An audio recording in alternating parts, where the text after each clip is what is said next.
el público lo indicó, se salieron, ya tomaron el receso. Ahora pues va a haber un ligero cambio en el programa, porque ya nuestras dos siguientes mesas van a ser consecutivas. Vamos a dar inicio a la mesa de embarazo en la adolescencia. Como la presentadora y moderadora va a ser la doctora Esquiavón, yo me voy a permitir hacer la presentación de ella, sino quien la presenta.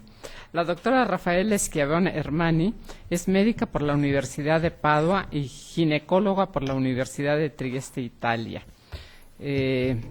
Ha desarrollado distintos puestos muy importantes en Secretaría de Salud. El último fue directora general adjunta de Salud Reproductiva en la Dirección General de Equidad de Género y Salud Reproductiva de la Secretaría de Salud. Desde diciembre de 2005 se desempeña como directora general de IPAS México. En febrero de 2012 asume además la Secretaría Técnica del Comité Promotor de la Iniciativa para una Maternidad Segura en México ante Comités contra la Mortalidad Materna. Ha sido autora y coautora de más de 150 trabajos presentados en diferentes congresos nacionales e internacionales. Ha dictado más de 400 conferencias en cursos y congresos nacionales e internacionales. Autora y coautora de 107 publicaciones, 30 artículos científicos en revistas internacionales y 38 en revistas nacionales, 26 capítulos en libros, 4 libros y 9 publicaciones electrónicas.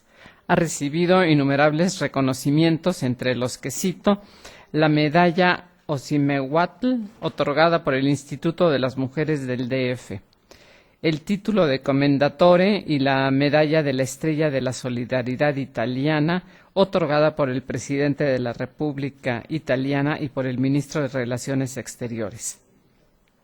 En noviembre de 2010 se hizo acreedora del Premio a la Salud Reproductiva Gregorio Pérez Palacios en la categoría de la investigación clínica, epidemiológica y social, otorgado por la Academia Nacional de Medicina en México. Adelante, doctora. Muchísimas gracias. Gracias, Ingrid, por la invitación, por la presentación. Gracias a Gire, gracias al colegio y gracias al instituto. Para mí es un honor estar aquí hablando de un tema que me apasiona, me ha apasionado siempre en toda mi vida profesional. Y el reto de este coloquio ha sido el que nos puso Ingrid, de hablar de este tema desde presentando un caso. Y los que me conocen saben que a mí me gustan los números, los datos duros, entonces ha sido un reto para mí, pero en realidad creo que ha sido una oportunidad increíble de presentar aquí la voz de las mujeres, la voz de las adolescentes. Yo traje impreso el caso para los que se lo quieren llevar y que lo quieren leer en la noche en su camita, en la tardecita, porque es un caso tan emblemático y aún como ponía en un correo, aunque usted no lo crean, es un caso real. Digo, aunque usted no lo crean, porque es tan típico, tan emblemático, donde se juntan todos los temas de la adolescencia, del embarazo no planeado, de las... Voy a empezar por un panorama, un marco, digamos, de salud pública, un marco epidemiológico. Sabemos que en México 1 de cada 5 nacimientos, de los más de 2.300.000 nacimientos, 1 de 5 es mujeres menores de 19 años y menos. Sabemos que casi 1 de 100 es en niñas de 10 a 14 años. El 0.7% como promedio nacional, pero en algunas entidades federativas llega a más del 1.3% de todos los nacimientos son en niñas de 10 a 14 años. Sabemos que 1 de cada 4 adolescentes unidas o casadas tiene necesidades insatisfechas de anticoncepción. Estamos esperando la última INADIT para ver si hemos logrado abatir este porcentaje realmente vergonzoso, diría yo. Sabemos, y lo digo porque todas estas cosas tienen que ver con el caso. Sabemos que 4 de cada 10 nacimientos en adolescentes, de acuerdo al ENADID, a las encuestas nacionales, son no planeados y no deseados. Pero ojo, quiere decir que los otros 6 de cada 10 son declarados, planeados o deseados en adolescentes. Y este porcentaje varía dependiendo del nivel educativo y del nivel socioeconómico. Cuanto más bajo el nivel educativo, más alto es el porcentaje de embarazos que se declaran deseados o planeados.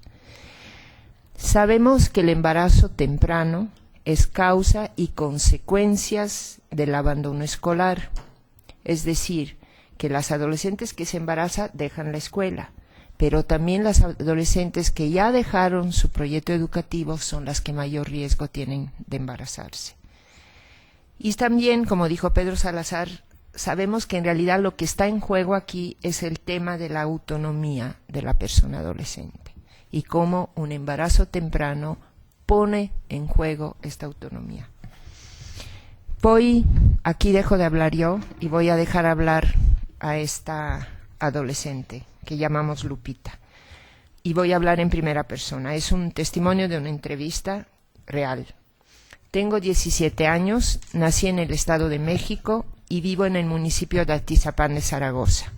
Estudié hasta preparatoria pública hasta el 5º semestre. Estoy embarazada, es mi primer embarazo y tengo 8 meses.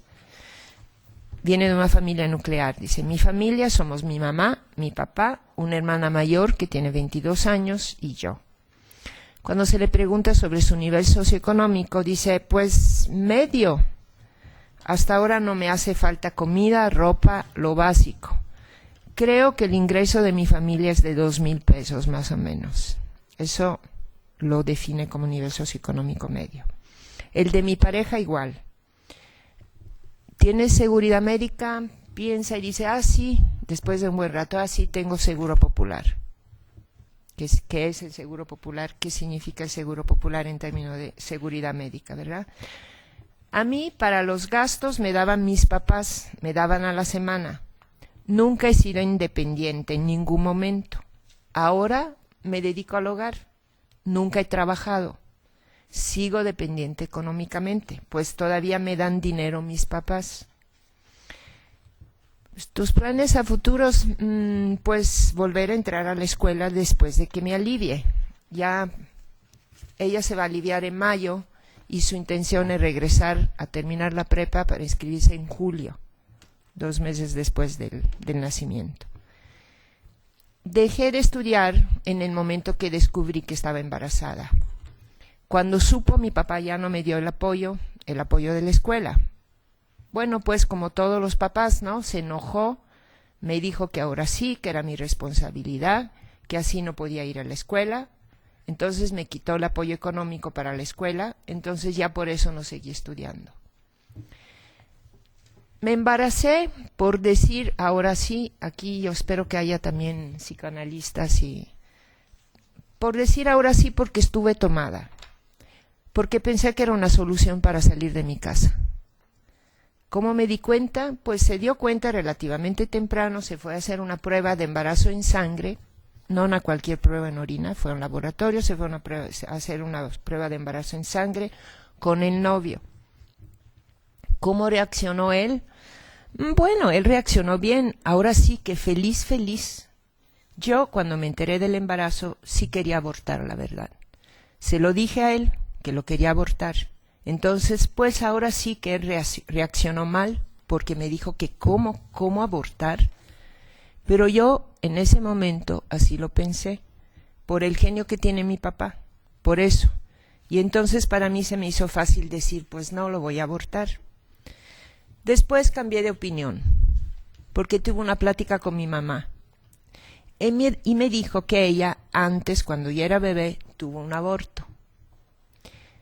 Ahorita ella lo que tiene en mente es ese tormento. Entonces, que yo me iba a arrepentir toda mi vida si yo lo hacía. Porque ahora sí que el bebé no pidió venir al mundo, entonces que era mi responsabilidad educarlo.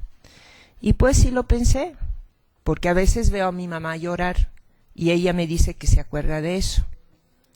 Y bueno, le cuento la historia de la mamá porque se va entendiendo poco a poquito. Ella no sabía que estaba embarazada porque ella se cuidaba con inyecciones. Y se acuerda, me dice, fui al baño y vi a mi hijo porque ya estaba formadito.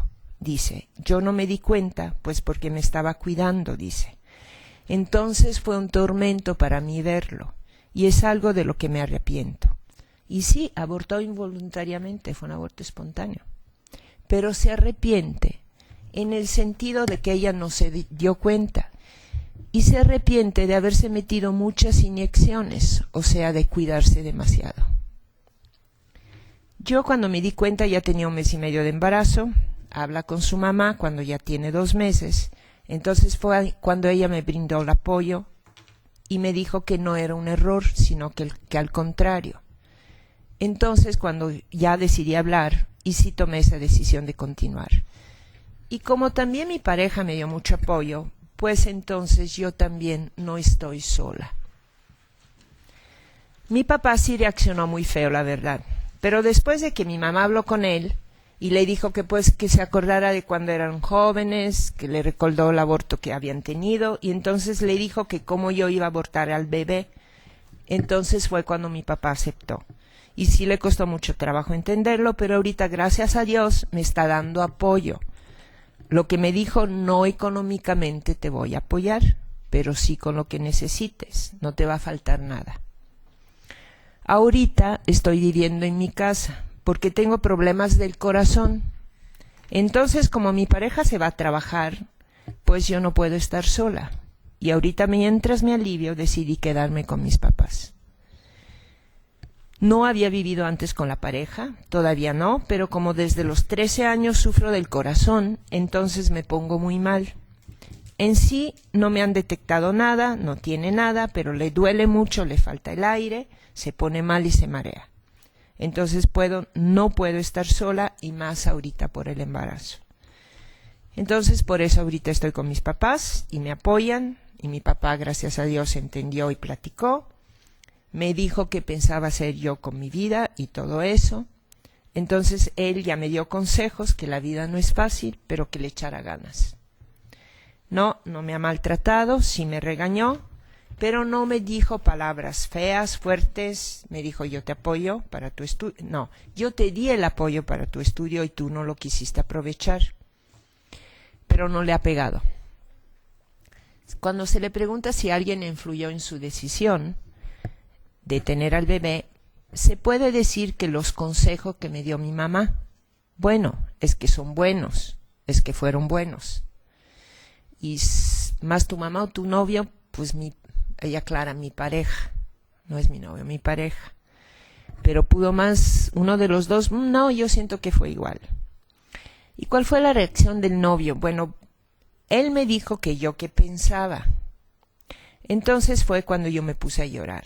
Y le dije que no lo quería tener por mi papá, que él conocía cómo era mi papá. Entonces fue cuando, bueno, sí se enojó y me dijo que cómo lo iba a abortar.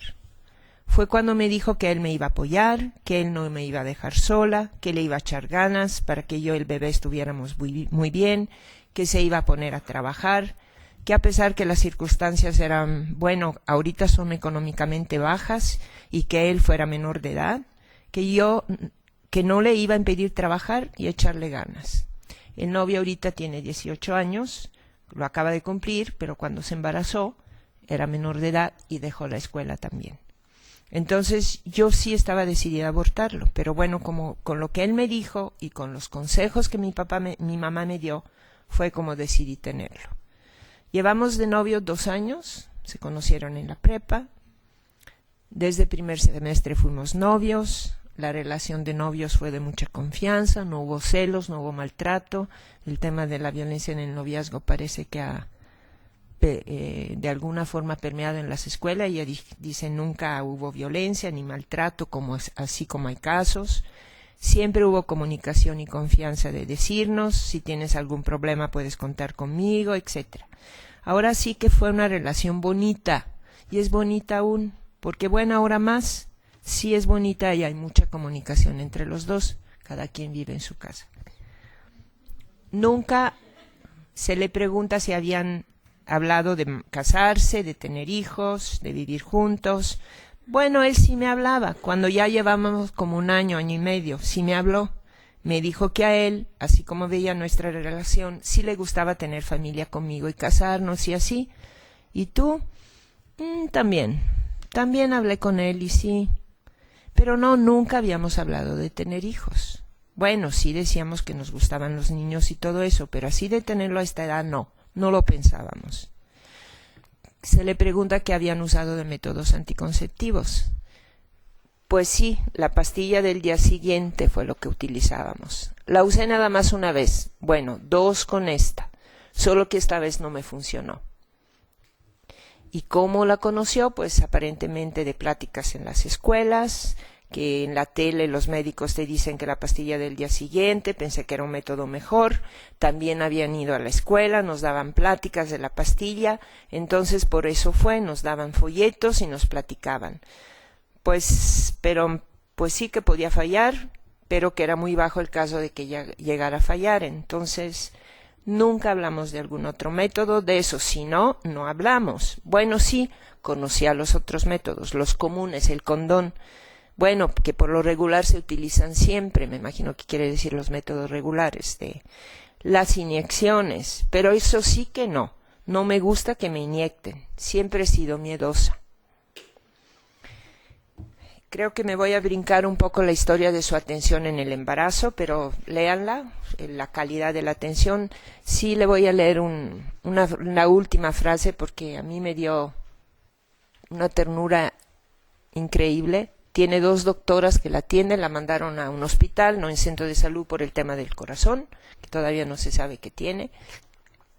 Una doctora es muy enojona y muy seria, pero con esta otra doctora que te pregunta bien, que sí es amable, como que a esta te atiende, no sé qué, te transmite alegría.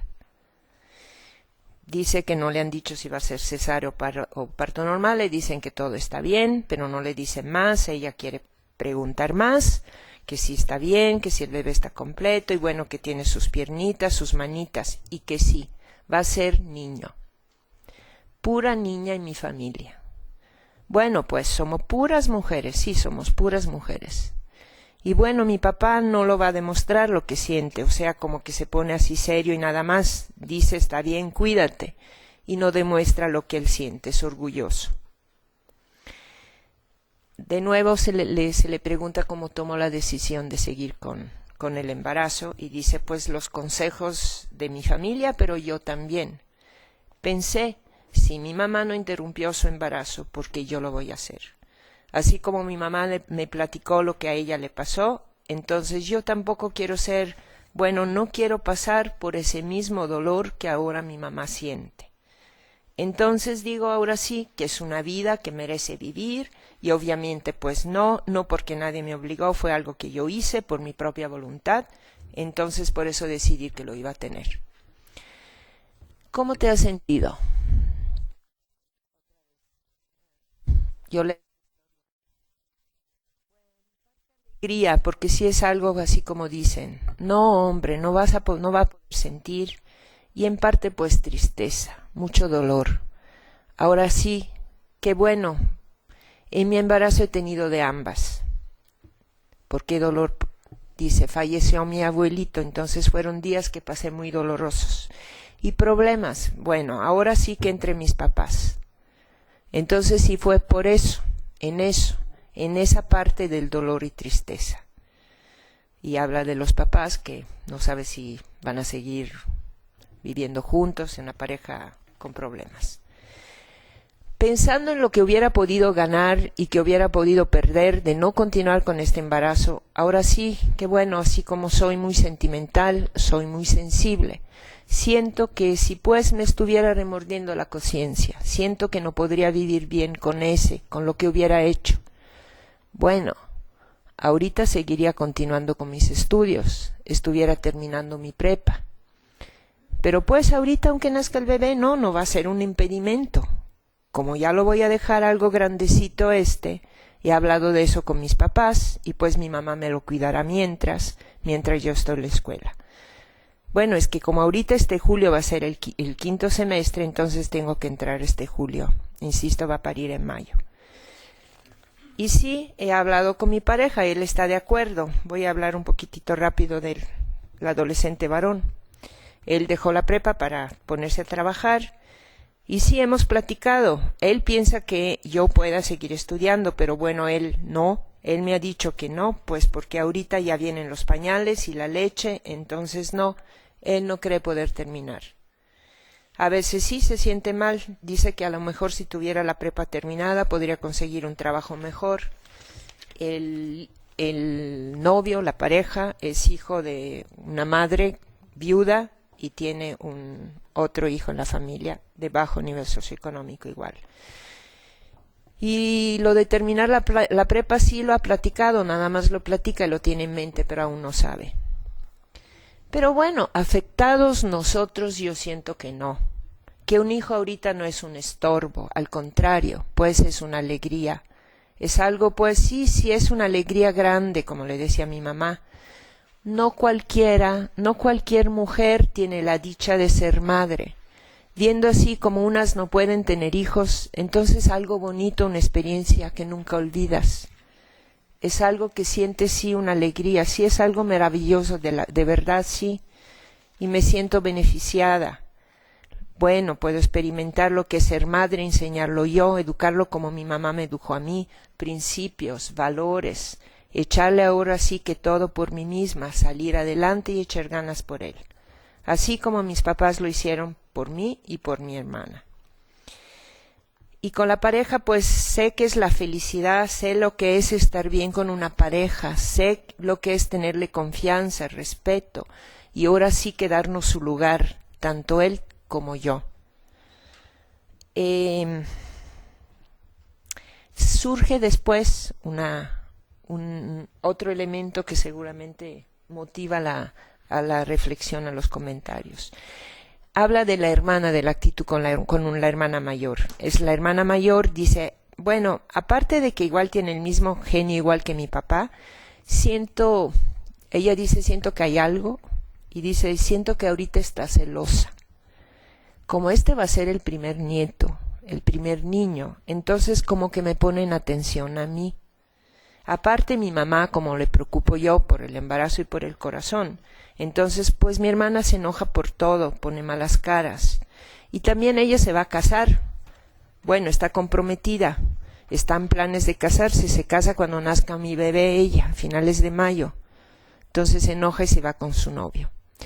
Por ejemplo, ahorita como me van a hacer mi baby shower, mi mamá está emocionada, está haciendo que los zapatitos, que los arreglos y todo esto. Entonces mi mamá es muy alegre, entonces le dice, mira flaca, como lo ves a la hermana. Y le dice, mi hermana está bien, muy seria, como que ella se distancia. El rol social que adquieres cuando estás embarazada, ¿verdad? Y bueno, después habla de que pues en realidad con esta hermana siempre había tenido problemas, que era la preferida de su papá y que al final 2 preguntas sobre que nos hable de una canción que le gusta y una película que le gusta. Y ya con eso termino. Ahorita en esa situación, bueno, hay un grupo que se llama Los Extraños, que ya es viejísimo, pero hay una canción que se llama Carita de Ángel, que habla del aborto. Entonces esa canción me gusta mucho, porque me hace pensar, te hace reflexionar, de que el bebé dice que los perdona, porque no lo dejaron vivir.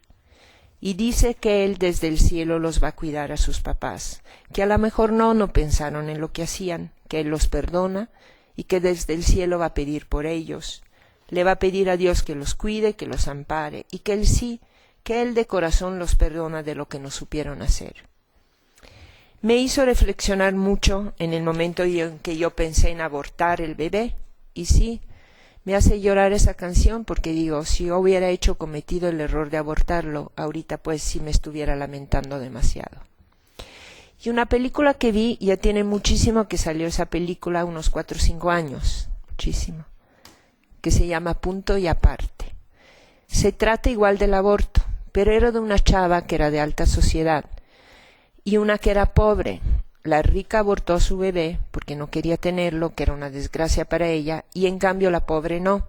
Y la pobre no tenía para comer, era madre soltera, tuvo el deseo de tener a su bebé y de echarle ganas y salir adelante por el bebé, y ver después la chavita, la rica, veía a las mamás como iban con los niños y se arrepentía de lo que hacían, tenía sueños de cómo veía a su bebito todo destazado, chiquito, su aborto ese, y termina en que la chava le dan terapia. Y es que nunca le comentó a sus papás que había estado embarazada y que se hizo el aborto. Entonces la chava toma terapias y sale adelante. Y la pobre pues no ha encontrado un trabajo así muy grande, pero le alcanza para sostenerse a ella y a su bebé. Y nunca pensé entonces que se relacionaría con mi vida. Pero en este momento, bueno, la relaciono con la vida de la señora, que pues no le importaba si no comía ella, sino echarle ganas por su hijo, pues porque ahora sí que era su alegría, y en que ahora sí nada es imposible en la vida, siempre y cuando quieras y le eches ganas, lo vas a lograr. Bueno, esta es una de las historias, y creo que lo ponemos, la idea es que este caso se ponga en la mesa para discutirlo. Tengo dos comentadoras de primera a mi lado, que voy a presentar yo. La doctora Gabriela Rodríguez nació en el Distrito Federal. Ella es psicóloga por la Universidad Nacional Autónoma de México y maestra en Antropología Social por la Escuela Nacional de Antropología e Historia. Ha sido Fellow Internacional en la Universidad de California en San Francisco y en la Universidad de Washington en Seattle. Ha publicado 14 libros y 40 artículos y se destaca el libro La noche se hizo para los hombres, sobre el cortejo entre jóvenes rurales, y el texto Tu futuro en libertad para el Gobierno de la Ciudad de México. Productora ejecutiva de 18 videos educativos, curadora de la Sala de Sexualidad en el Museo Universum de la UNAM, vicepresidenta de la Red Democracia y Sexualidad, editorialista del periódico La Jornada, y actualmente es directora general de Afluentes y consejera presidente del Consejo Consultivo Ciudadano para la Política de Población de CONAPO. Y además una gran amiga. Muchas gracias, Gabriela. Muchísimas gracias. ¿Vas a presentar a la compañera o después? Después. Bueno, muchas gracias a Gire, a Regina Tamés, a Ingrid Brena por la invitación, una oportunidad de estar aquí en el marco de los investigadores jurídicos. Creo que es cada vez más creciente la necesidad de los que estamos en la batalla política diaria, enriquecernos con este tipo de argumentaciones desde el mundo jurídico. Bueno, celebro que se cambie una dinámica muy clásica de que todo el mundo llega con ponencias y que hablemos de un caso, ¿no? Porque pues los casos nos enseñan demasiado. Yo en especial soy antropóloga, así que para mí un caso es en cada vida está todo el orden social expresado, y eso es lo que creo. Como dijera Mauss, uno de nuestros grandes vacas sagradas de la antropología, cada persona refleja todos los valores sociales de su mundo. Y creo que el caso de esta chica de 17 años del Estado de México nos da un pretexto genial para ubicar qué factores culturales, económicos, sociales, son muy determinantes, también psicológicos, porque podemos encontrar algunos al final, determinan que tengamos desde hace 20 años un estancamiento en México de las cifras de fecundidad adolescente. El principal, desde luego, para mi gusto, es la pobreza y el creciente nivel de pobreza. ¿Qué es lo que más explica que estemos estancados con este tema? Si no, porque empezó en los 90s, después de la gran crisis económica de los 80s, este estancamiento, después de que habíamos reducido el embarazo temprano a la mitad, de los 70s a los 90s, se nos estanca. Y luego se nos sube un poquito con 14 años de gobierno conservador panista, que detuvo las campañas en la televisión sobre el condón y sobre los métodos, ¿no? Y detuvo muchas políticas.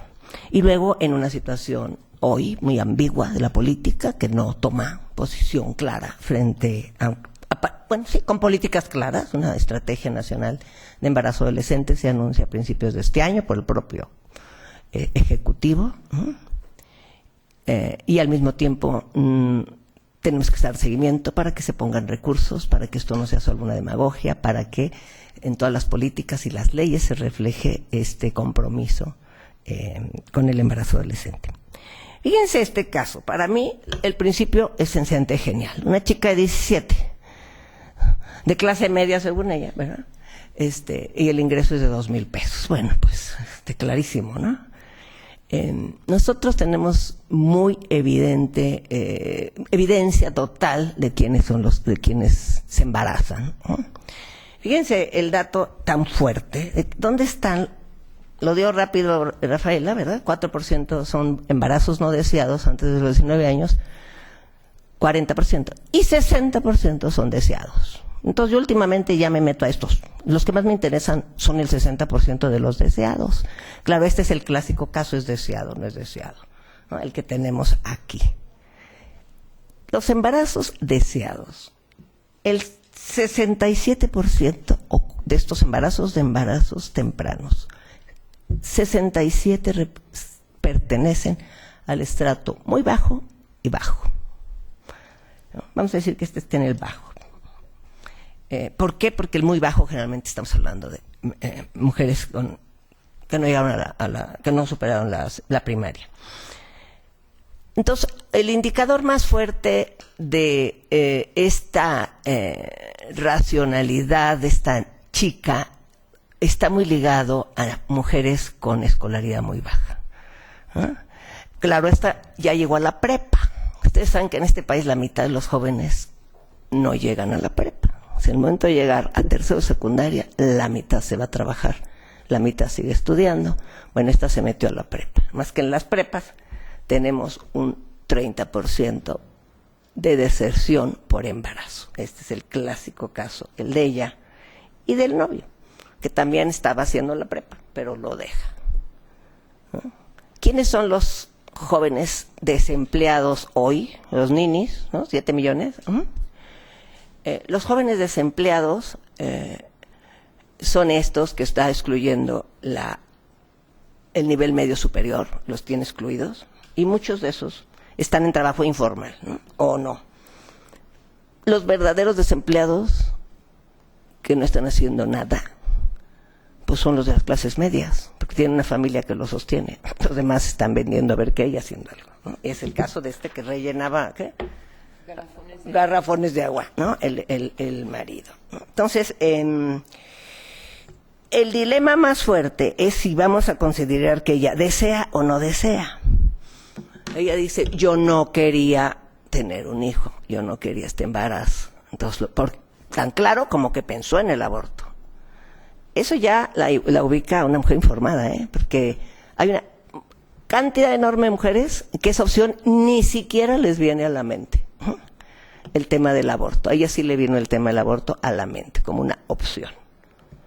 Imagínense que en la Ciudad de México, según una encuesta del 2013, creo, solo el 5% de las estudiantes saben que el aborto está despenalizado hasta las 12 semanas. ¿Por qué? Porque no se ha difundido. Ha habido esfuerzos, ahorita hay un gran esfuerzo, las organizaciones civiles, aquí las veo a las compañeras de Alianza haciendo una promoción de que se conozca, ¿no? ¿Por qué? Porque los políticos no lo promueven, ¿no? Ni siquiera los políticos del gobierno que lo despenalizaron, que dan los servicios, no lo promueven, no lo informan, y no se diga los medios, que los medios menos van a informar sobre estas cosas. Entonces, ¿es o no deseado? Pues no, es no deseado. Y luego la convence. Primero el novio que se espanta, ¿cómo se te ocurre a ti pensar en el aborto? Y luego el papá, pues ya. Más bien el papá, cuando se entera que ella pensó en el aborto, dice, no, ya, lo que quieras, pero no abortes. Todo lo que sea, pero no vayas a hacer ese acto tan criminal, pecaminoso, no sé cuánto que no sé. Entonces, típico, como sabemos muy bien que muchas de las decisiones sexuales y reproductivas de las mujeres dependen del novio, la pareja, ¿no?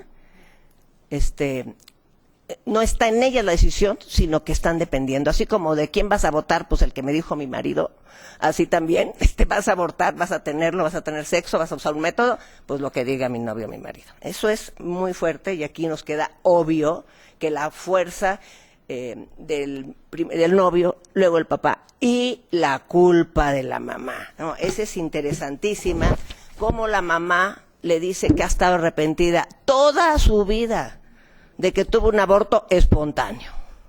Además, ¿por qué tomaba inyecciones? Entonces ella se culpa de tantas inyecciones, porque probablemente ese aborto espontáneo que tuvo a los 2 meses de embarazo o algo así, ¿no? Entonces probablemente fue por las inyecciones, entonces ella se siente que puede ser un gran pecado el que hizo por estar poniéndose inyecciones anticonceptivas cuando está embarazada. Y esa culpa es, bueno, ya, la hija la tiene esta chica absolutamente hasta la sangre y los huesos, ¿no? Porque entonces dice, sí, qué bueno que no voy a abortar, ¿cómo se me ocurrió pensar en eso? Me voy a arrepentir toda mi vida, ¿no? ¿Qué es lo que le dijo su mamá? Si se le ocurría recurrir a esa opción. Además, es muy interesante en el discurso, justamente cuando habla de la madre y de la experiencia de la mamá, ¿cuántas veces aparece la palabra Dios? Gracias a Dios, y gracias a Dios mi mamá me dijo, y gracias a Dios no me voy a arrepentir, y gracias a Dios, porque es obviamente esta idea negativa, criminal, delincuente, pues viene de una idea religiosa y del concepto castigador de la religión, ¿no? Del Dios castigador, el Dios que te va a llevar probablemente hasta el infierno, ¿verdad? Siempre me gusta decir las estadísticas de creencias en los jóvenes y las jóvenes de México. El 63% cree en el infierno. Es muy interesante, estoy hablando de jóvenes del siglo XX, ¿no? Son guadalupanos el 84% y creen en el infierno, ¿no? Y estas creencias, ¿no? Son muy importantes a la hora de las decisiones sexuales y reproductivas. No solo influyen en, por ejemplo, desalentar una decisión, ¿no? Una decisión autónoma de en este momento no quiero ser madre, no estoy preparada, sino también en la forma como se vive, sobre todo en la forma como se vive. Va a ser vivido como algo, ¿no? Con un gran remordimiento, ¿no? El caso de la madre es genial porque ni siquiera intentó abortar, pero como abortó va a tener esa culpa. Participé en una mesa de una reciente encuesta que acaba de sacar las compañeras de Católicas por el Derecho a Decidir, donde encontraban que el 84% de los papás y mamás católicos del país están de acuerdo en que a sus hijos se les hable de anticonceptivos, están de acuerdo que a sus hijas, a las niñas y a los niños en primaria se les diga en los libros de texto que el aborto por violación es un derecho.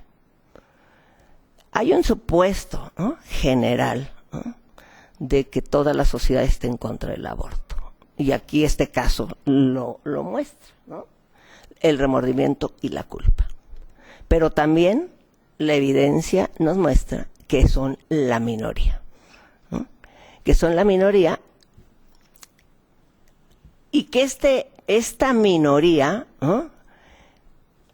es la que defendería en todo caso el aborto por violación, sobre todo, y cuando la salud de la madre está en peligro. Las otras no las aprueba la mitad de la población. Cuando dices aborto porque la mujer lo decide, que digamos fue la opción que tenía nuestra sujeta que estamos analizando, por decisión de ella, o sea, no era violada, no era nada, no tenía, bueno, no sabemos qué tan grave el tema del corazón, si estaba, pero no lo asume por riesgo de vida ni de salud. Ese no está aprobado por la mitad de la población, porque eso de que las mujeres anden decidiendo ahí como si se mandaran solas, pues eso no, ¿verdad? No se mandan solas, tienen su móvil, su marido, su mamá, su Entonces ese de que ellas decidan, ese no se aprueba todavía en nuestra sociedad, ¿no?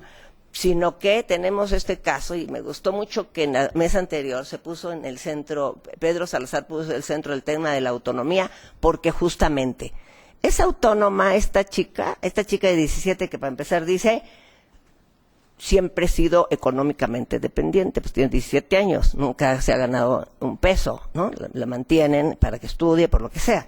Entonces, ese es el gran dilema en los adolescentes, las adolescentes que tienen dependencia económica, ¿no?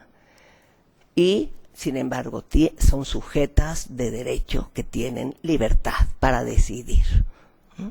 ¿Hasta dónde esa libertad? Hasta dónde están informadas, hasta dónde no les pesa, ¿no? Todos los remordimientos en el caso de la salud sexual y reproductiva, todas las, ¿no? Dicen, es que se hereda, se reproduce la historia. Dicen, las madres adolescentes tienen hijas adolescentes. Bueno, lo que se reproduce, para mi gusto, es la exclusión social. Son las familias pobres, ¿no? Las que con trabajos llegan a la secundaria y pues las que a mi hijita chambear y ganarte la vida desde los 16 años. Este es lo que se reproduce, la pobreza. La pobreza sigue reproduciéndose y viene junto de falta de información, falta de conocimientos de los derechos, ¿no? Etcétera. Ella recurre a la PAE. Bueno, no es cierto, sí, recurría a la PAE. Dice que la oyó en la televisión. Yo nunca he visto una sola vez en mi vida que se anuncie en la televisión la pastilla de anticoncepción de emergencia. Solo cuando va Rafael a la televisión, ¿no? O yo a veces, ¿no? Nadie habla en la televisión de la anticoncepción de emergencia. O sea, a eso es lo que dicen los médicos, ¿no? Yo trabajo mucho con los del sector salud. Es que los jóvenes, todos están volcados a la anticoncepción de emergencia y se toman una y otra vez. Y entonces todos los meses estamos hablando de anticoncepción de emergencia. Bueno. Vamos a ver la última encuesta de uso de anticonceptivos en jóvenes, esta que sacó Patricia Uribe del CENSIDA. Resulta que el 1.3% recurre a la anticoncepción de emergencia, porque el 70% y el 68% al condón, a los hormonales el 3%, ¿no? Al retiro y el calendario, que son los que admite la religión católica, el 2% y el 23%, ¿no? Entonces, no es cierto que recurren tanto. Esta chica no lo oyó en la tele, ¿quién sabe dónde lo oyó? ¿No? Ella dice que en la tele, pero la anticoncepción de emergencia no, bueno, los medios no se han comprometido en nada con el tema de los derechos humanos, en amplio, y menos con los derechos sexuales y reproductivos. Para nada. Nunca, cuando vemos una telenovela que hable de los derechos humanos, cuando vemos una, en su vida, pero ni por casualidad, ya no digas derechos sexuales y reproductivos, ¿no? Hay un tema de Estado, por cierto, que el Estado le da la concesión y el Estado nos los compromete a promover los derechos humanos. Y sería lo más importante en este momento, porque hoy los cambios culturales los entendemos más por lo que ocurre en los medios que por lo que ocurre en la escuela. Aunque, por supuesto, que la escuela sigue siendo la institución para formar a las nuevas generaciones, sobre todo en términos de la cultura. Ya voy a acabar.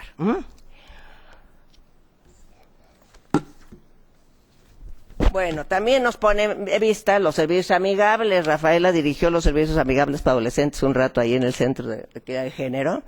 Y bueno, pues todavía tenemos a los médicos y psicólogos enojones que en vez de atender y respetar el derecho del adolescente, el adolescente que llega, pues los regañan, los enjuician, ¿no?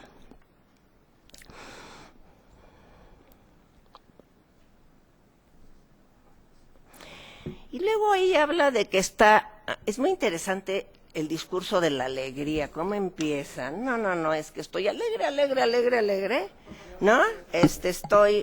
Es una alegría muy grande eso de tener un embarazo, ¿no? O sea, esas son palabras así que de telenovela, ¿no? Así como estas de que, ¿no? Ser madre, bueno, ¿qué te hace más mujer que ser madre? ¿No? Entonces esas cosas nos las han dicho a las mujeres, no. Entonces, pues es una alegría, yo no lo quería, pero es una alegría, ¿no? Entonces así tienes que decir siempre, porque es una alegría, porque no hay nada que se tenga peor connotación en nuestra sociedad que una mujer que no quiere ser madre. Oye, está mal de la cabeza, le trataron mal en su casa, ¿qué le pasó? Digo, está traumada, ¿qué trae? ¿Cómo que no quiere tener hijos? ¿Qué es eso? Pobre, no quiere tener hijos. O sea, esa cosa es muy fuerte, entonces siempre quiero ser madre. no quiero tener este hijo, no, cállate, ni lo digas. Tienes que, no, hombre, es que es una alegría maravillosa. Y entonces mi papá ya se puso feliz porque voy a ser madre, mi mamá ya se puso feliz. Entonces ya yo que pensaba en el aborto, ya no me acuerdo, porque mi papá está fascinado, ella me va a apoyar porque dijo que voy a ser madre y porque ser madre te hace mejor. Y en un factor, además ahí está el factor psicológico. En la familia es la de baja autoestima porque la mayor pues es la consentida, ¿no? Entonces también pues ya vea un trabajo, ¿no? Histórico en nuestro tema embarazo, ¿no? De Rosario Román hace 10 años, un doctorado que trabajaba como muchas de las adolescentes se embarazan para tomar el prestigio de ser madre. Pasar de una niña que ni quien pelea, que ya va a ser mamá y es una señora y qué importante, ¿no? Esa parte psicológica que al final lo expresa perfectamente, ¿no? Y donde le vino a opacar, pues la boda a la hermana, ¿verdad? Porque ahora ya es más importante el shower que la boda, entonces pues oye, la hermana está furibunda, pues iba a haber boda y la mamá está más preocupada por el baby shower. Entonces ella ganó ese estatus en la familia, ¿no? Finalmente, y bueno, el final de las dos canciones favoritas y la película. Eso es impresionante.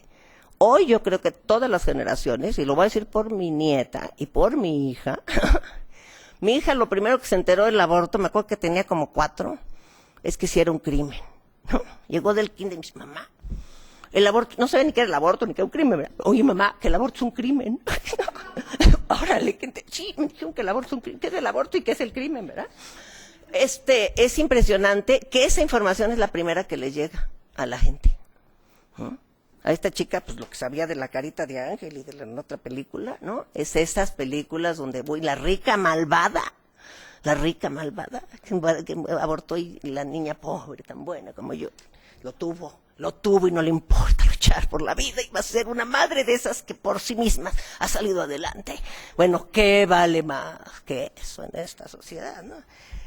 A mí me parece, y yo últimamente estoy hablando mucho de lo que yo les digo las mamás por inercia, porque es deseado entre comillas, ese que dije, 67% de adolescentes que dicen tener un hijo porque querían. Son estos casos, querían abortar pero les impusieron, era matrimonio arreglado, fue violada, pero hay que decir inmediatamente que hay una gran alegría porque vas a ser madre, ¿no? Entonces, si nosotros les pudiésemos saber, cada uno de los que estamos aquí, vamos a ser que somos hijos de alguien, ¿verdad?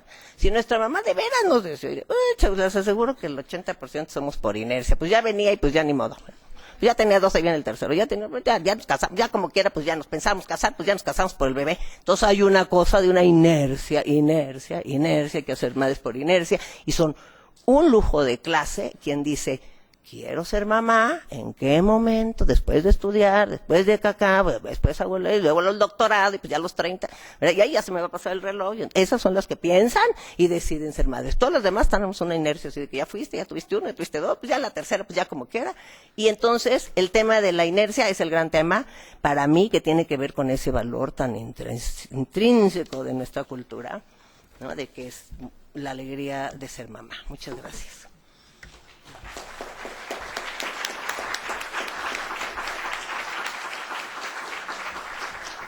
Muchas gracias, Gaby. Yo sabía que le ibas a sacar todo el jugo de esta triste historia. Y yo digo también, el embarazo en la adolescente es como una lotería al revés. Si no haces nada, te ganas el premio.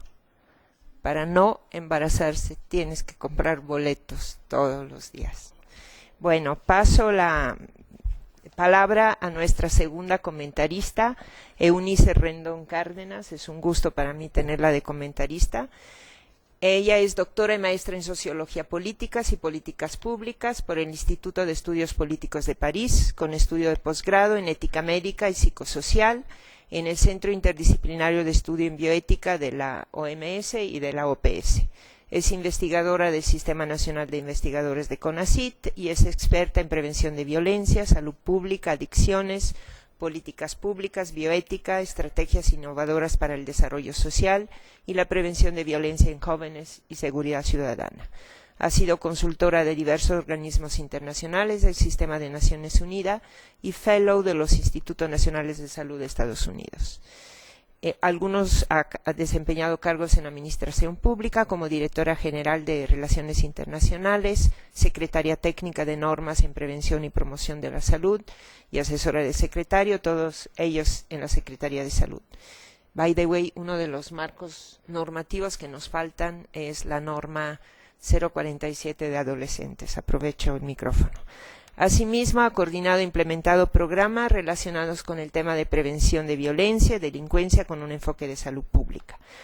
Como parte de su labor científica, fue profesora de la maestría en Ciencias en Bioética en la Escuela Superior de Medicina del Poli, ha producido diversas publicaciones, incluyendo artículos internacionales, capítulos en libro y publicaciones de divulgación, y es miembro del Colegio de Bioética de la Fundación de Ciencias Políticas de Francia. Actualmente funge como encargada de despacho de la Subsecretaría de Prevención y Participación Ciudadana y directora general de Coordinación Intersectorial de la Secretaría de Gobernación. Muchas gracias, Eunice. Pues muchas gracias por la invitación, muchas gracias, Ingrid. La verdad me da mucho gusto compartir este panel, como ya mencionaba Gabriela, pues muy interesante el hecho que sea un caso, y este caso me hizo reflexionar muchas cosas como aquí se ha mencionado, pero además escuchar a Gabriela me hizo reflexionar otras. Entonces, creo que aquí se ha dicho ya pues mucho desde la perspectiva del caso, del contexto.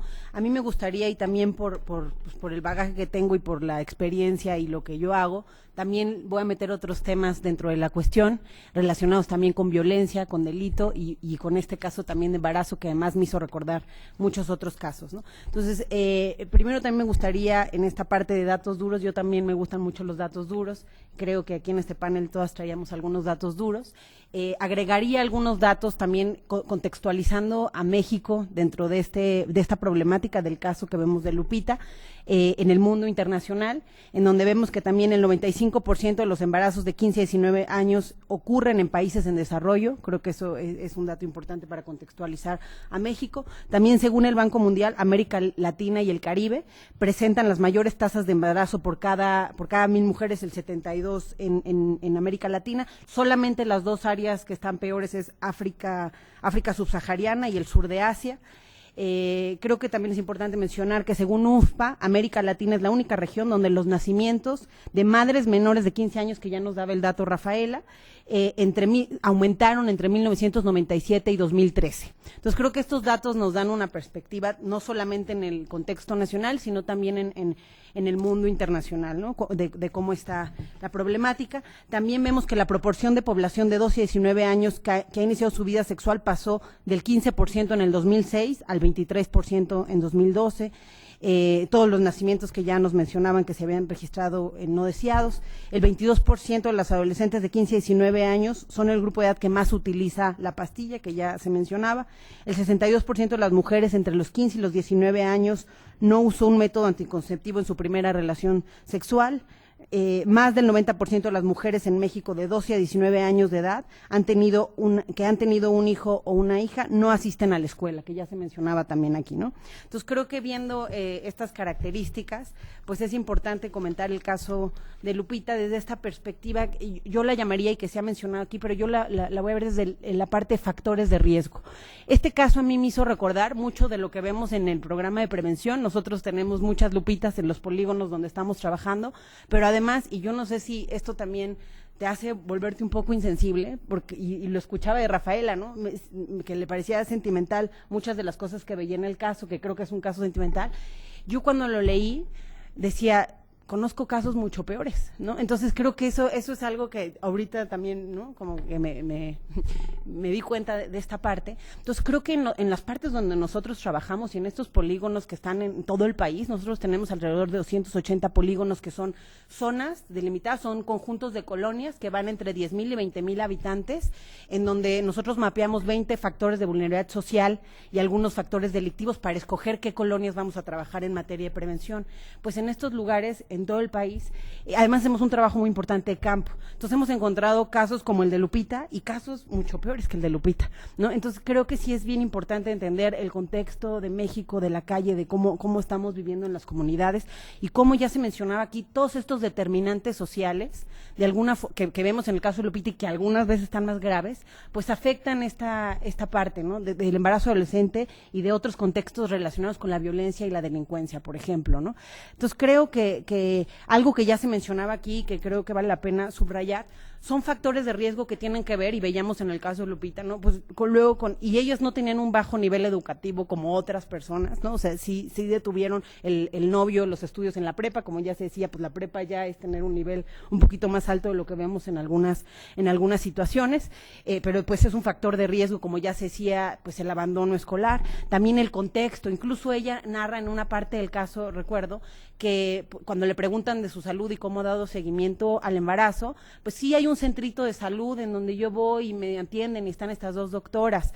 Creo que eso también me recuerda a muchos de los lugares donde nosotros trabajamos, a veces eso no hay. Por ejemplo, Tierra Caliente en Michoacán, que estuve metida todo el año ahí, el año pasado, nosotros veíamos pues toda la gente de Buenavista, Tepalcatepec, La Huacana, Sicuirán, o sea, toda esa zona, al hospital al que van está en Apatzingán, ¿no? Y muchas veces hay centritos de salud, pero bien chiquitos, ¿no? Y que a veces no pueden atender muchas de las cuestiones de salud. Entonces creo que eso habla otra vez de los determinantes sociales que hay en muchas colonias de nuestro país, que se tienen también que atender y que son, y algo también importante, tenemos esta parte social, esta parte familiar, este contexto de determinantes, la parte cultural que ya se mencionaba aquí, que me parece en este caso además muy relevante, pero creo que, y en la parte cultural en nuestro país, y hay países no peores en ese sentido, pero creo que es bien importante tomar en cuenta cómo esta parte cultural sí influye mucho en las decisiones, y creo que eso además se ve especialmente en estos niveles socioeconómicos bajos, pero se ve en todos los casos, ¿no? Yo también, el caso me recordaba a otros casos, ¿no? Y cuento 3 cositas rápidas, ¿no? Uno, por ejemplo, me recordé el caso muy cercano de mi muchacha, que una vez llegó con un caso similar, que quería abortar porque ya tenía 3 hijos, me dice, señorita, es que yo no puedo tener un hijo más, por favor ayúdeme, yo trabajaba en salud en ese momento, claro que te ayudo, ¿no? Le conseguí todo, y llegó la semana siguiente y me dice, es que ya no quiero abortar. No, pero pues Mari, tú me viste a llorar, me contaba, porque me contó, ¿no? Ella sentía muy mal de querer abortar, ¿no? Entonces me contaba todo, no sé qué, y al final me dice, no, es que ya hablé con mi esposo, que el esposo además era un alcohólico, que no aportaba nada al gasto de la familia, tal, y él dice que eso no está bien, y entonces sí, casi me voy a ir al infierno si aborto, ¿no? Bueno, total, terminó teniendo el hijo y pues, ¿no? Es dificilísimo la situación. Entonces creo que este tipo de casos nada más es como por mencionar casos muy comunes. Y en la parte cultural, que creo que ese es en el caso un componente fuerte, pues en la parte cultural, hasta como decía Gabriela, y es lo que me hizo reflexionar, pues a mí me pasa, ¿no? Yo tengo 36 años, no estoy casada, no tengo un hijo, bueno, mis amigos me han agarrado a veces de, oye, ¿estás bien? Sí, estás bien, ¿tú estás segura de lo que estás haciendo? O sea, la verdad creo que no, a veces no estás pensando, y te lo dicen tanto que a veces hasta piensas, estaré bien, ¿no? Entonces, creo que sí, eso no es también nada más algo educativo, creo que es la cultura que puede pegar en todos los estratos. Entonces, creo que eso sí es muy importante. Y luego ya en la parte más fuerte del caso, creo que también veíamos, como decía, yo lo abordaría desde una perspectiva de factores de riesgo, incluso para el delito y la violencia. Entonces, esta parte de embarazos tempranos es un factor de riesgo en cuestiones de violencia y de delincuencia, y no porque sea per se algo lineal, ¿no? De que el que se embaraza temprano va a ser un delincuente. No, pero todos estos niños que nacen en contextos pues difíciles de alguna forma, en contextos con calidad socioeconómica baja, con diferentes determinantes, pues al final esos niños pues se van a desarrollar en esos mismos determinantes difíciles y también tiene mucha probabilidad de caer en este tipo de cuestiones. La dificultad en el tema, y esa es toda nuestra dificultad de la política de prevención, es que no hay temas lineales, ¿no? Si hay, es el cúmulo de los factores de riesgo lo que te da el fenómeno, y viéndolo aparte desde un enfoque de salud pública, también creo que es todo el contexto desde un marco ecológico, por ejemplo, pues es el contexto individual que se interrelaciona con el contexto familiar y el comunitario y el escolar y el cultural y el social, y entonces todo esto hace más difícil atender, y por eso no podemos tener tratar de prevención políticas o soluciones lineales. Es un tema mucho más complejo que eso, y creo que el embarazo adolescente es un ejemplo muy bueno para demostrar este tema. Y ya metiéndome más en esta parte del delito, también saqué un dato, que hay una coincidencia muy importante entre las regiones con mayor tasa de homicidio doloso y las que tienen mayores tasas de embarazo adolescente. Entonces, esto creo que es importante, no es determinante, ¿no? Lo repito, sí es mucho más complejo, pero sí hay una relación en términos de delincuencia. Y, por ejemplo, esto también me recordó otro caso que aquí saqué, que seguramente conocen, el de Freakonomics, que justamente hacen el análisis, Steven Levitt y Dubner, ¿no? Afirman que un ingrediente fundamental para que se reduciera la delincuencia en Estados Unidos fue la legalización del aborto en 1973. Y entonces ellos analizan 15 años después cómo se redujo las tasas de homicidio y las tasas de delincuencia en Estados Unidos. Entonces creo que este caso es muy importante y muy interesante en lo que estamos viendo, ¿no? Entre 1988 y 1994, el crimen en los estados pioneros en legalizar el aborto descendió un 13%, que es mayor a lo que disminuyó en el resto de los Estados Unidos, ¿no? El hijo el hijo típico que no nació en los primeros años del aborto legal habría tenido un 50% más de probabilidades de vivir en la pobreza y un 60% más de probabilidades de crecer con un solo progenitor, ¿no? Que son dos de los principales factores de riesgo más recurrentes entre la parte criminal. Y esto también lo menciono porque además es un tema en el que nos hemos metido mucho. Por ejemplo, el año pasado nosotros hicimos encuestas en cárceles de adolescentes en conflicto con la ley. Pues la situación de estos adolescentes tiene que ver con esta situación que viven estas jóvenes también adolescentes, y les doy algunos datos de lo que encontramos en estas cárceles, de las condiciones que han vivido estos jóvenes, que el 94% de estos jóvenes, que esto también creo que tiene que ver con el caso, el 94% trabajan desde edades muy tempranas, ¿no? Y de este 94%, el 26% antes de los 12 años y el 41% entre 13 y 14 años. Y con trabajos poco remunerados, como es vender chicles, como limpiar vidrios, entonces son trabajos, pero están aportando a la economía familiar porque hay una necesidad también en la familia. Entonces creo que esto es importante del contexto. Muchos de estos abandonaron la escuela, el 62% viene de hogares también monoparentales o de hogares que se separaron los padres.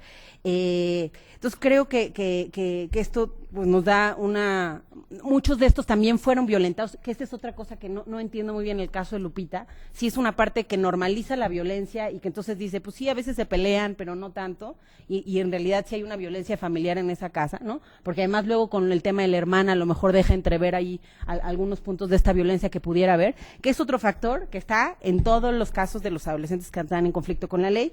Y el otro que también me llama la atención, que es maltrato, y algunas veces, por eso decía que hay casos peores, hay algunas veces que hasta es violencia sexual, ¿no? Que sufrieron estos niños, o abusos. Y la otra parte es que el 43% de estos jóvenes tuvieron algún familiar en la cárcel en algún momento. Entonces esto te da nada más un panorama, ¿no? De cómo esta parte del embarazo también se relaciona con el crimen y con el delito, no de una forma lineal, repito, pero sí como factor de riesgo para este tema, ¿no?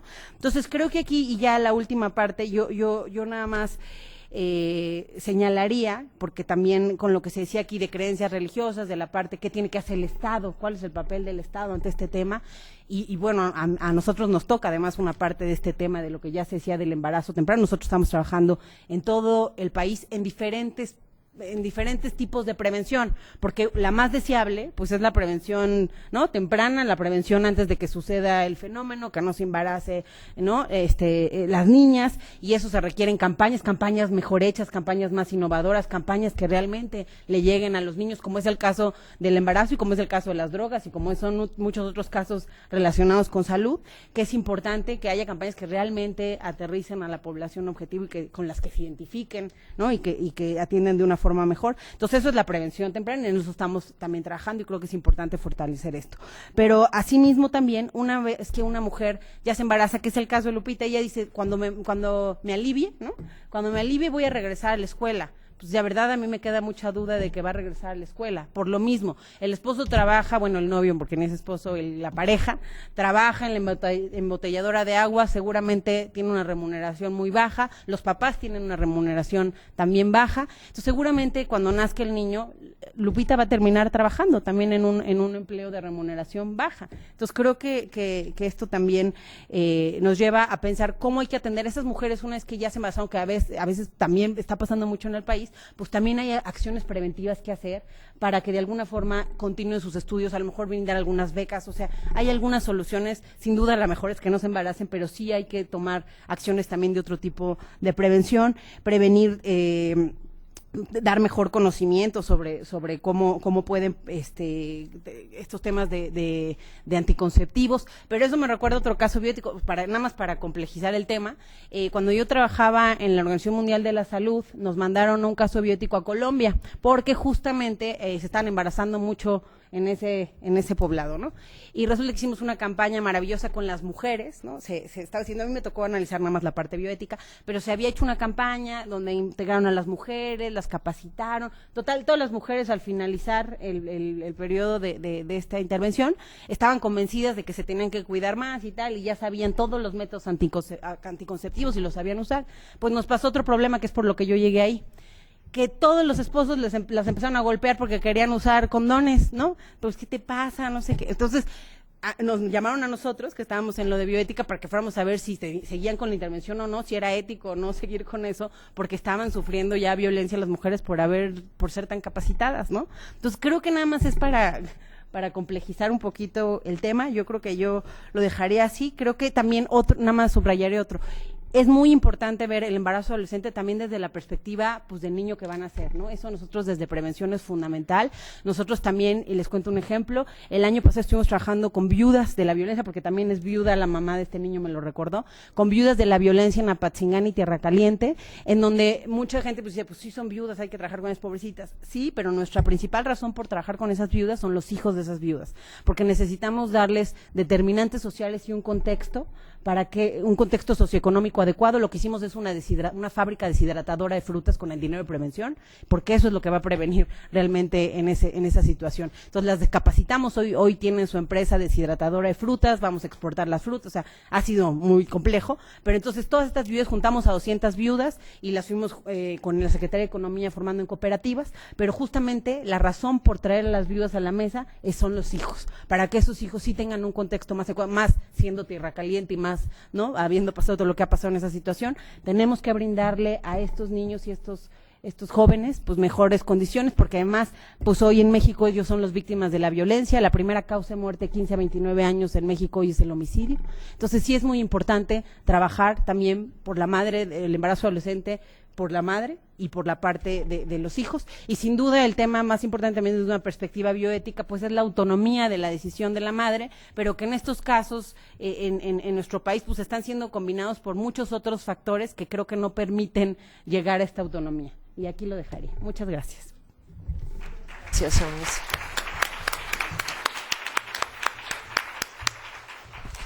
Y sí, por supuesto, hay casos mucho peores, pero yo lo escogí exactamente porque es un caso normal, es un caso frecuente, es un caso donde no haya violencia aparente, donde aparentemente no es un adolescente de 12 años, es un adolescente casi mayor de edad, viene de una familia nuclear, etcétera. Entonces yo creo que estos son los diferentes realidades del embarazo adolescente y la necesidad de enfrentarlas con enfoques diferenciados. Tenemos que terminar a las 2:30 y tenemos bastante preguntas. Estoy pasando a algunas de mis compañeras de mesa una serie de preguntas. Las invito a que traten de contestar las que consideran más emblemática y de hacerlo de una manera rápida para que no nos comamos el tiempo de las demás. Bueno, una pregunta muy difícil. Me preguntan, ¿qué porcentaje de mujeres mexicanas son realmente autónomas? ¿No? Pues las que vienen a la Universidad Nacional Autónoma de México.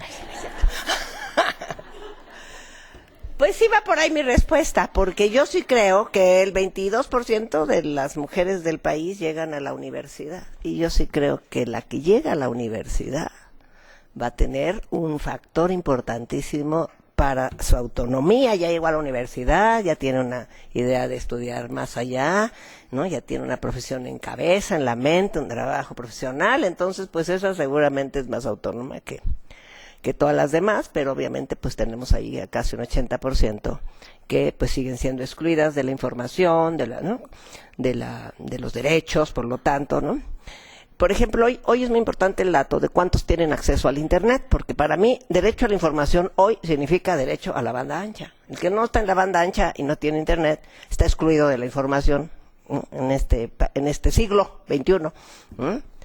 Y bueno, las estadísticas hablan de un 70% de jóvenes sabe usar el Internet, aunque solo tengan una tercera parte de ellos en servicio de Internet en su casa, ¿no?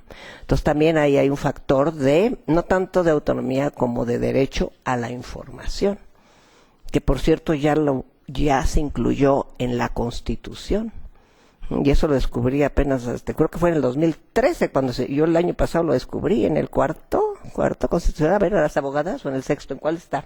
El derecho a las tecnologías. Creo que en el cuarto, ¿verdad? Eso apenas lo descubrí y ya está, como un derecho. Como todos nuestros derechos están en la Constitución, pero no están en la vida diaria, ¿verdad? Ahí está.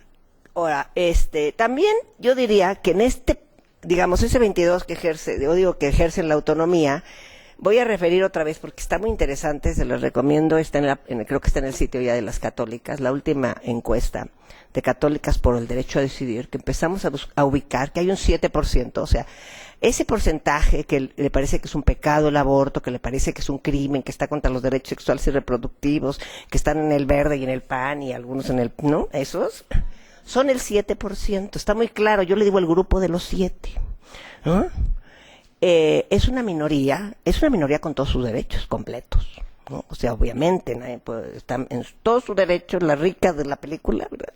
De decir que pues ella es católica, está en contra del aborto y aunque la han violado va a tenerlo, está en todo su derecho y creo que ese es el marco del derecho que no obliga a nadie a abortar, y si quiere usar el método natural o el ritmo, aunque ya saben que le va a fallar, pues es su derecho también, y pues, ¿no?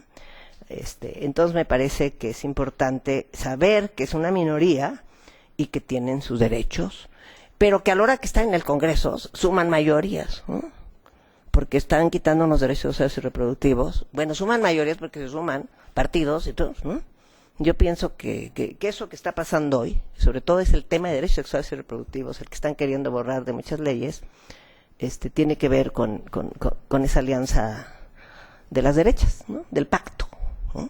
Entonces nuestro tema se negocia, ¿verdad? Bueno, pues ya para que me apruebes la reforma energética y me apruebes la privatización del agua y no sé qué, pues yo como quiera, vamos contigo votando contra los derechos sexuales. Eso es lo que creo que hay atrás, porque es muy los argumentos no dan, ¿no? Más que esa minoría que tiene el argumento del derecho a la vida, y la otra gran mayoría de inclusive diputados, diputadas que no tienen esa posición, terminan llevando atrás muchas de nuestras leyes, ¿no? Sí es cierto que no nos detuvimos en que la chica Lupita, la de nuestro caso, dijo que estaba tomada, ¿verdad? Efectivamente, ¿verdad? Yo creo que, a ver, preguntémonos todos, nuestra juventud, si nuestra primera relación sexual no traíamos un tequila, 2 chelas o algo por encima, pues claro, ¿no? Como que el consumo del alcohol es una práctica amplísima que yo creo que siempre va junto con el sexo, bueno, no siempre, pero en una muy amplia número de casos, y no solo en los adolescentes, también en los adultos. El alcohol y el sexo se llevan bien, pero estaba viendo una estadística de que se dobló el consumo, no la adicción, porque la adicción es el 5% nada más, pero el consumo de alcohol en las adolescentes, en las mujeres se dobló de 3 a 11, ¿no? Según datos del censo del 2000 a 2010, y en los hombres de 11 a 17. Es desde luego la droga de mayor consumo en este país, siempre ha sido el alcohol, en el mundo también, ¿no? y claro, pues el exceso, ya ni te acuerdas, si llevabas condón ni te acuerdas, ¿verdad? O sea, ¿no? Entonces, pues claro que interfiere muchísimo con la prevención. Y a veces con la violencia. Ella no reporta ningún caso de violencia, no reporta que lo obligó a tener relaciones el chico, aunque ya sabemos que luego las emborrachan, pero no es el caso, por lo que nos deja ver. También muchas ocasiones el hombre es el que toma la decisión.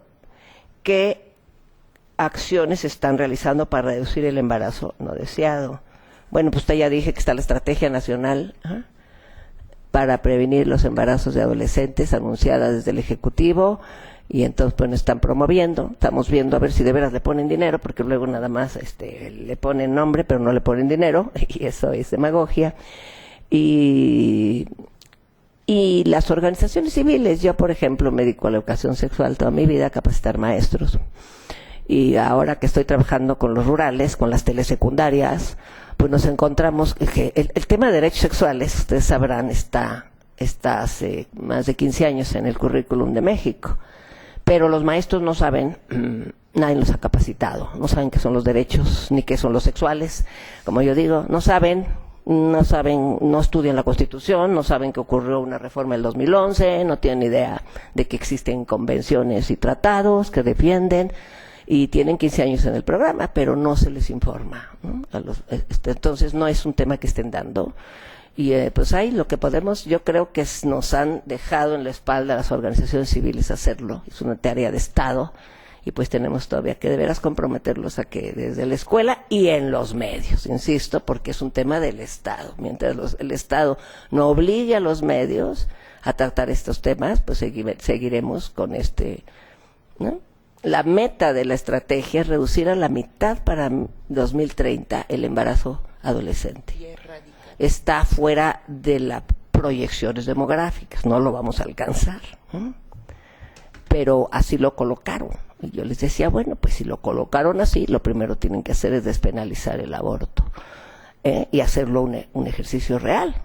Ni con eso creo que alcanzaríamos la mitad, porque tendríamos que darles a todas las adolescentes, pues, por lo menos educación media superior, ¿no? Y escuelas técnicas. Gracias, Gaby. Y recuerdo que la meta de la estrategia, y hay una pregunta general al panel, la meta de la estrategia general es reducir el embarazo adolescente y erradicar el embarazo entre los 10 y los 14 años. Sin nombrar, nunca se nombra el aborto legal, y esos son casos de violación. Una niña menor de 14 años que tiene una relación sexual, por definición es una niña que no tiene la capacidad de otorgar un consentimiento. Paso la palabra a la doctora Eunice para que nos conteste igual 2 o 3 preguntas que le hemos pasado que son relevantes para el tema. Gracias. Me preguntan, el embarazo adolescente es un problema de 2, ¿qué se está haciendo con los hombres para evitar, como el caso de Colombia? Me parece muy importante esta pregunta. Nosotros, por ejemplo, desde el programa estamos implementando en las demarcaciones en las que participamos acciones que se llaman a veces de nuevas masculinidades, ¿no? Que justamente tiene que ver con esta reeducación también en la parte masculina. Entonces sí es una de las perspectivas que se ve desde el programa. Y pues también otra de las preguntas justo tenía que ver con esta, de si se ve desde una perspectiva de género las políticas que se están diseñando, y si también se ve con esta perspectiva a partir de diferentes acciones diferenciadas según el género y aportando algunas estrategias específicas. También creo, nada más ahorita que decías de lo de 10 a 14 años, creo que esta parte de erradicación tiene que ver y va a tener que ver mucho otra vez con el tema también cultural, cómo afecta. A nosotros nos tocó ver varios casos en la Fiscalía de Delitos Sexuales en el estado de Michoacán el año pasado, que llegaban niñas que justamente por violación están embarazadas hasta el de 10 a 14 años o en este periodo de edad, y la mamá misma decía, no, pues es que perdonaba, o sea, era el marido de la mamá o alguna cosa que pasaba y la mamá a veces no estaba ni siquiera en contra, ¿no?, del caso. Entonces creo que eso es gravísimo, digo, a nosotros nos parecía muy sorprendente, pero pasa, ¿no? Entonces creo que eso nada más para mencionarlo. En la parte de por qué no han organizado campañas en medios electrónicos que sean eficientes, yo creo que parte de lo de la estrategia que se está haciendo, y esto es de manera conjunta, esta estrategia es intersecretarial, va a tener esta visión con medios electrónicos, sobre todo desde la perspectiva también de salud pública. Para nosotros hacemos mucho campañas, pero sí quiero explicar que el tema de prevención sí es muy focalizado, es un tema muy territorial y muy comunitario, entonces nosotros lo vemos como un factor de riesgo más, además de otros que tenemos, en donde lo hacemos con las niñas, sobre todo tenemos en qué lugares hay mayor embarazo adolescente, en qué polígonos, sí estamos desagregando mucho esta información y lo hacemos con campañas pero más de tierra, eso es lo que nosotros hacemos por los lugares en donde estamos también, ¿no? Pero sin duda los medios electrónicos, sobre todo en jóvenes, hoy es muy importante meterse por esa parte y también lo hemos ya experimentado en otros casos como en adicciones, cómo llegar más a esta población con temas mucho más originales. No me voy a detener mucho, pero por ejemplo hicimos ahí un personaje virtual que era típico, o sea, caracterizando una niña de Acapulco, y esta niña era la que era amiguita de los otros, y a través de eso hemos logrado algunas cosas en prevención de adicciones importantes. Habla con un lenguaje igual que los niños, escribe con mayúsculas y minúsculas, o sea, varias cosas ahí que tipificamos de los jóvenes en Acapulco, que todos tenían Facebook, que eso es importante, es el medio electrónico donde puedes llegar con estos jóvenes. ¿Cómo van a reportar el tema de embarazo adolescente para el examen del Comité CEDAW el próximo año? Nosotros desde prevención, creo que cada una de las secretarías, que hay varias involucradas en el tema de prevención del embarazo adolescente, tendrá que reportar sus datos duros, cuántos recursos, qué acciones y qué impacto tuvieron también estas acciones, ¿no? Y eso se va a ver también en las diferentes cifras, y creo que no nada más el próximo año, vamos a tener que ir esperando algunos años más también para ver esto, pero también creo algo importante que me recuerda esta pregunta otra vez, es el tema de datos. La información es muy importante, y nosotros también en el programa de prevención algo que detectamos desde el inicio es que a veces nos falta información para tomar decisiones un poquito más focalizadas en algunos contextos, sobre todo de los factores de riesgo. Entonces nosotros nos dimos a la tarea desde el principio de diseñar en conjunto con el INEGI una encuesta que es una de las más grandes que tiene el INEGI hoy, que está por publicarse en este mes o el mes que entra máximo, que es una encuesta de factores de riesgo, y justamente se mete en la parte individual, familiar, comunitaria, en los contextos culturales, sociales. Esta encuesta es una encuesta hecha en 97.754 hogares, y justamente tiene dos partes, la parte de jefe de familia y una parte para joven, no, nada más específica, y cubre muchos de los aspectos de factores de riesgo, pero creo que varios de estos van a poder brindar más información de esta causalidad que hay en el nivel comunitario. Entonces creo que ese es otro tema también como reto de la política pública, cada vez hacer política basada en evidencia, porque eso luego nos cuesta trabajo, ¿no? Entonces creo que sí es importante tener más datos para atender el problema de manera integral. Y ya nada más me acordé ahorita de lo que decía Gabriela, ¿no? De la parte de a lo mejor algunas políticas en este sentido se tuvieron, y con el tema de la norma, a mí me tocó vivirlo, ¿no? Y les cuento la experiencia. Cuando yo llevaba las normas de salud, cuando estábamos discutiendo justo la del embarazo, y estaba Patricia también por ahí, justamente todos los doctores, porque además en salud es un gremio que pues la gente está pues capacitada, la verdad, la mayoría de la gente sí tiene ciertos grados, etcétera, la mayoría, en donde pues los doctores me decían, es que hay que pasar la norma no ha pasado, no está actualizada.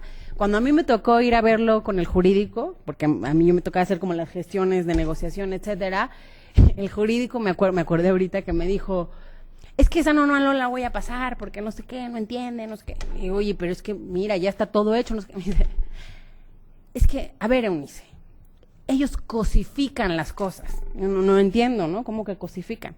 Me dice, es que ellos mira, ves su norma, dice el producto. Y yo, ajá, o sea, pues es que, ¿no? Así es. Me decía, no, o sea, tú, ¿te gustaría que te dijeran cosa? ¿Cómo crees que voy a pasar eso? Si eso dice cosa, estás cosificando, ¿no? Entonces yo le decía, oye, ¿no? Y le dije, oye, pues cuando cambies la ley también dice producto, o sea, cuando cambies eso, entonces yo me peleo con los científicos, pero mientras tanto pasa la norma. Y logramos pasar la norma, pero sí fue una discusión, digo, a mí me sorprendió que la discusión se versara sobre si decía producto o no la norma, ¿no? Entonces creo que sí, esas cosas han tenido. Al final pasó la norma de adolescentes, también tengo que, después de varias negociaciones, pero sí pasó como queríamos pasarlo. Pero digo, creo que esos conceptos a veces en la política pública cuestan trabajo, ¿no? Entonces creo, yo ahí lo dejaría también. Muchas gracias. Permitir unos comentarios más y quiero mencionar que hay otras preguntas que están aquí, las recibimos, se las pasaremos, es responder a esas implicaría una mesa redonda, por ejemplo, qué pensamos de la estrategia nacional. Pues yo creo que organizaremos otra mesa redonda. Hay preguntas sobre el término de salud sexual y reproductiva o derecho sexual y reproductivo, ya contestó Gaby. Hay preguntas sobre estrategias específicas para adolescentes en situación de privados de la libertad. Hay comentarios sobre que la criminalidad no es solo de cuello azul, hay criminalidad de cuello blanco, que el problema del embarazo adolescente no deseado no es solo en estratos socioeconómicos bajos, efectivamente es un problema multifactorial. La distribución geográfica del problema en el país nos dice que hay tasas muy altas en las regiones, en los estados clásicos, Guerrero, Oaxaca, Chiapas, pero también en el norte, en la frontera con Estados Unidos. Es decir, es un problema multifactorial y necesita estrategias focalizadas. Sí creo que necesita un enfoque de derechos y un enfoque que tiene que ver con fomentar, facilitar, impulsar la autonomía y el empoderamiento de las mujeres, especialmente menores de edad.